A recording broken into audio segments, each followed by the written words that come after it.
Letzing.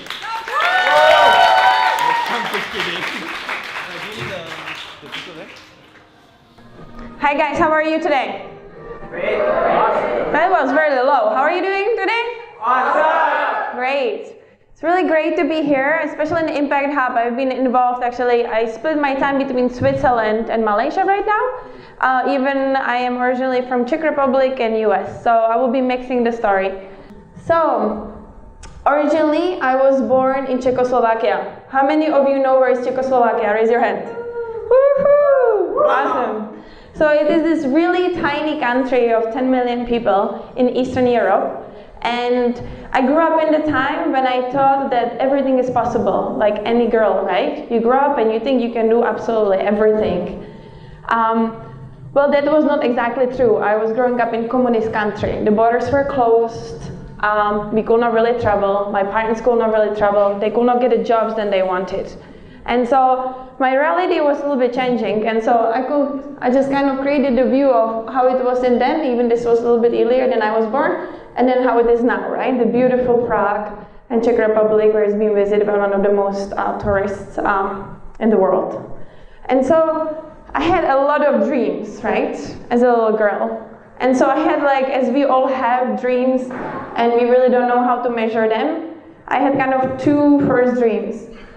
One was that I really love garbage men, because every time I looked out of the window, they had these beautiful orange jumpsuits.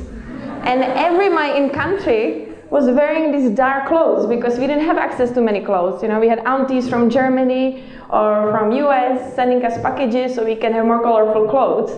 But as every girl, of course, I wanted to wear pink, right? So the orange was kind of the closest. And I remember I was telling my mom one day, I said, you know, I really want to be this garbage lady, but there's no garbage lady, there's only garbage men. How is that possible? And so she said, I never thought of that actually, you know. I said, well, I think I will try to figure out how to be garbage woman because I hate mess and I love cleaning, right? So how can I deal with this?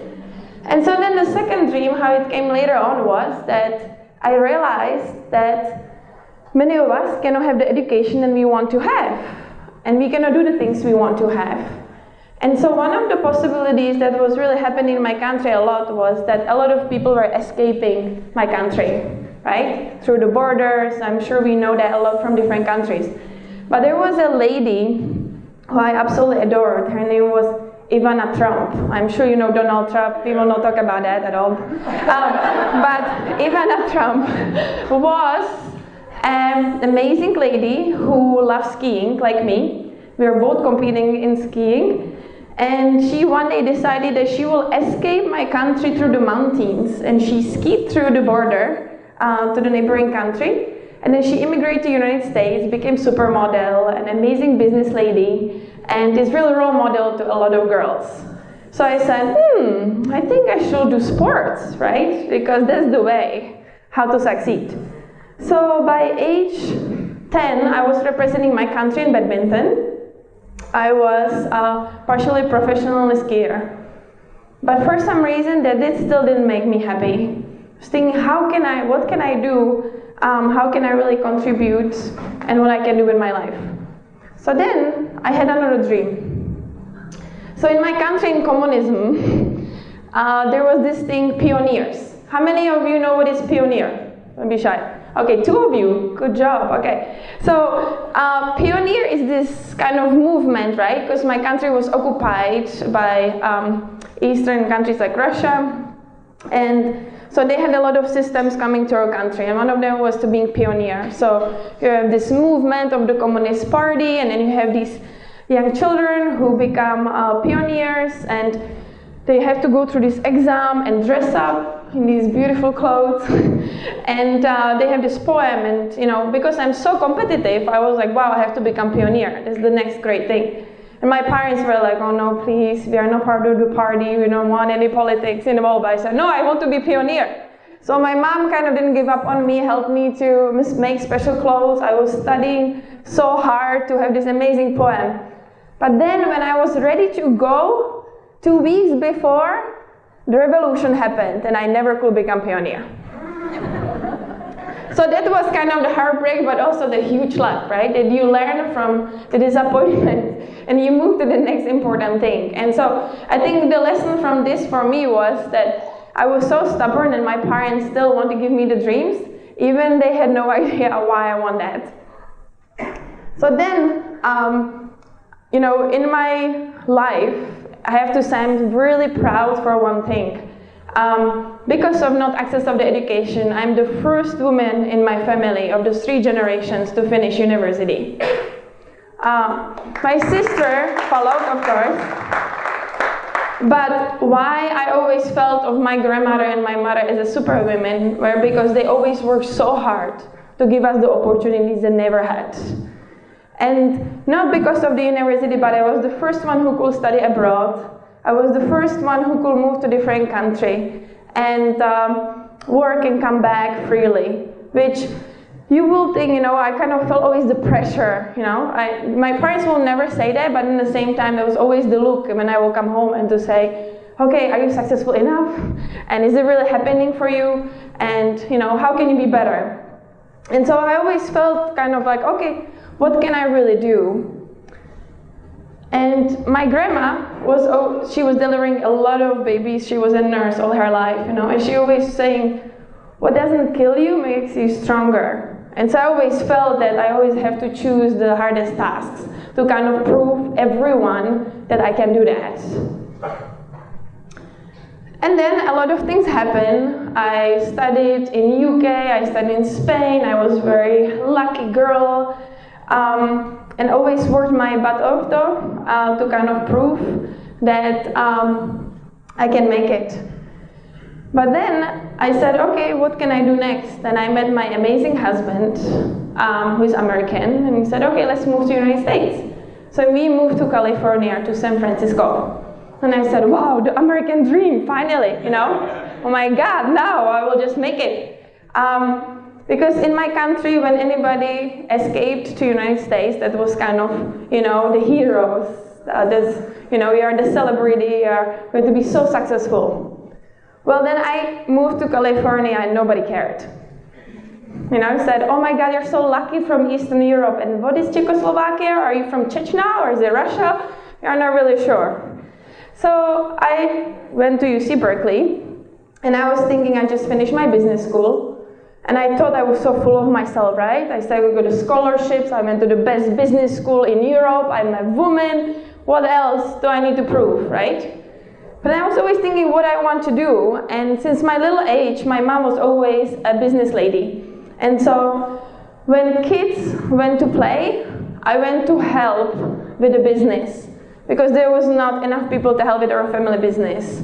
And so, I will, instead of people going to the parties, I was kind of the geek who was saying, hey, could you please help me this weekend? I need to put 5,000 stickers on these products, and I promise we will party still afterwards, but I really need to do this. And so in that time, I thought it was so not fair, of course, and I felt that why I'm doing this and why my mom is doing this. But later on, I find out kind of the value of the discipline and of the hardship that she had to go through and put me through that to understand the value of work and what you need to do in order to be successful. So then I was in US. It was amazing, right?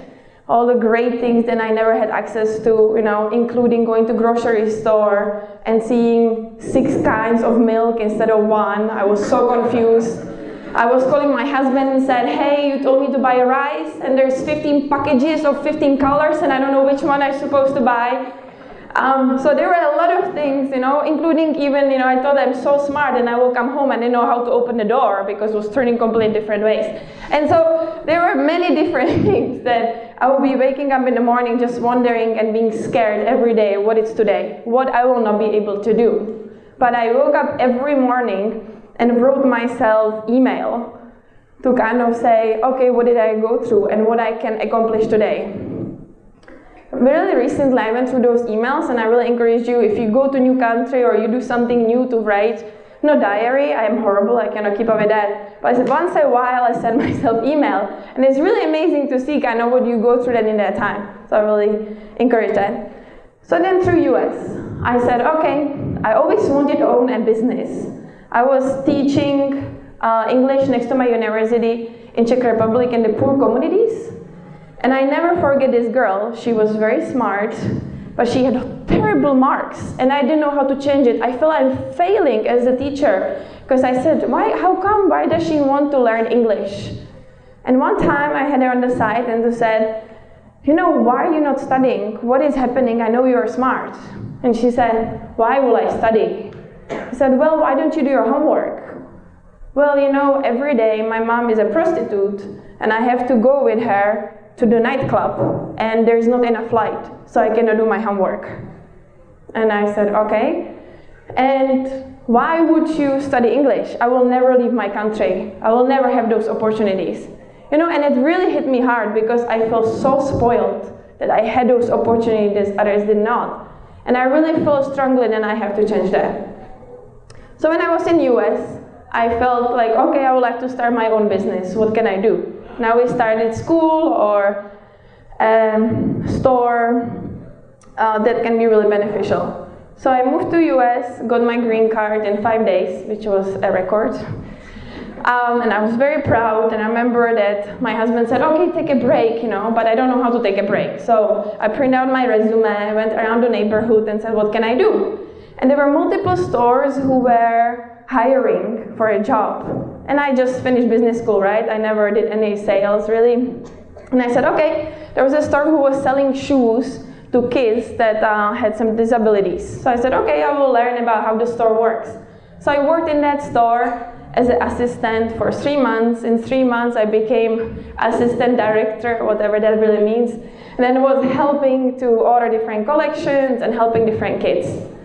But I realized that I'm really treated differently, because not just because I'm a woman and said, okay, you are supporting your husband, right? So you don't need to have a career. But next to that was also that I felt like I'm from Eastern Europe and people are not taking me on the same level. So I said, how can I change it? I really miss international relations. And so I got internship at, in that time, International Diplomacy Council, and then IIE, which is one of the biggest, largest non-profit organization focusing on education. And through that, I was very young, and I felt like, okay, I can be really involved with all these different corporations and organizations, and I was really happy that I'm in Silicon Valley. I felt like, okay, I can have maybe this job, and then the next job can be Google, right? How many of you will have to work at Google? I feel like even today, this morning, they're like, I always want to work at Google. So I did that. I worked with many different organizations, and in 5 years, I want to prove the point. I went through 6 different positions, and I became head of the division as the youngest member from all around the world from the chapters. That was not easy, because my boss said, you're too young, we cannot give you this job.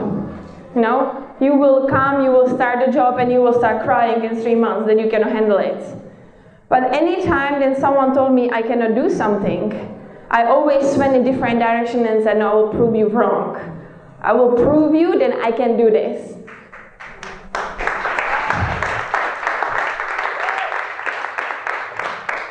So it was a 1 year in a job, and I got the biggest award from the Department of State with the White House with my amazing team, of course.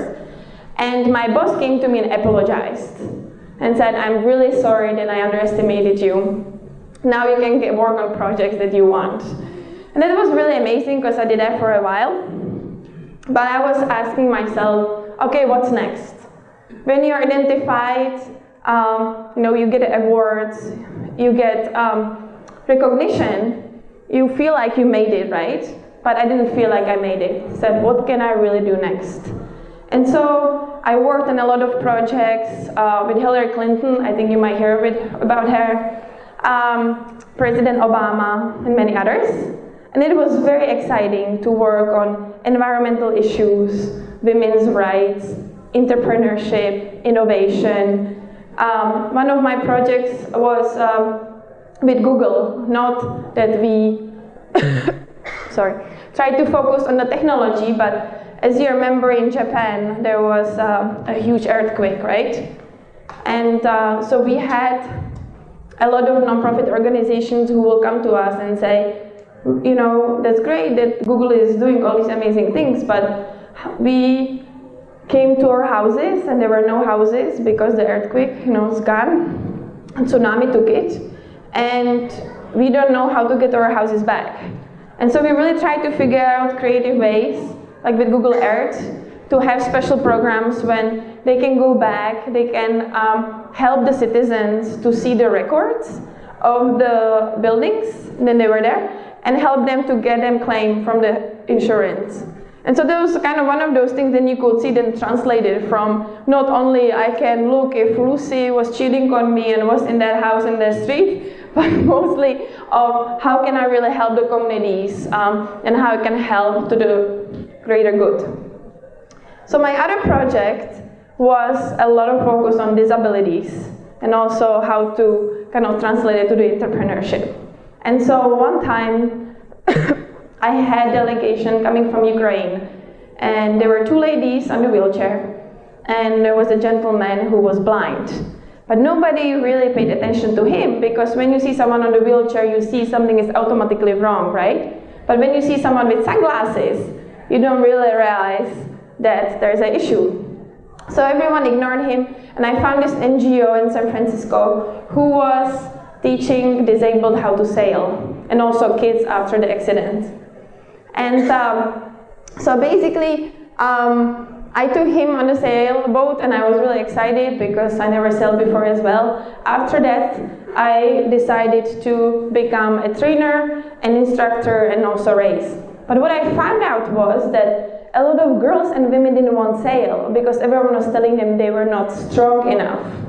So I really tried to make a proof and basically started an NGO supporting girls also sailing to make sure that there would be more equity.